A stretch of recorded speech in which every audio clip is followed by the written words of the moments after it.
شكرا لقواتنا المسلحة، شكرا لجيشنا الباسل، شكرا لكل أفراد الجيش العراقي. هذا الجيش البطل المعروف بشجاعته وإقدامه على مدى التاريخ. شكرا لشهدائنا الأبطال الذين قدموا دماءهم ورووا بها أرض هذا الوطن الغالي. الرحمة لأرواحكم، ولكم الذكر الطيب دائما وأبدا. شكرا لكم وأنتم تقدمون للوطن وللشعب هذه الهدية الرائعة.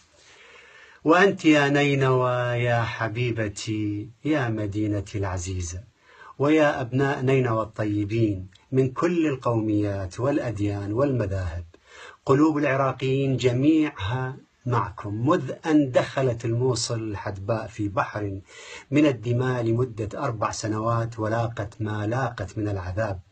شكرا لكل العراقيين الذين توحدوا وتعاونوا على صنع هذا الانتصار الرائع وألحقوا الهزيمة بقوى الشر والظلام وأعداء الحياة. هنيئا لنا لكل العراقيين بعودة الموصل الحبيبة الجميلة أم الربيعين إلى حضن العراق العظيم.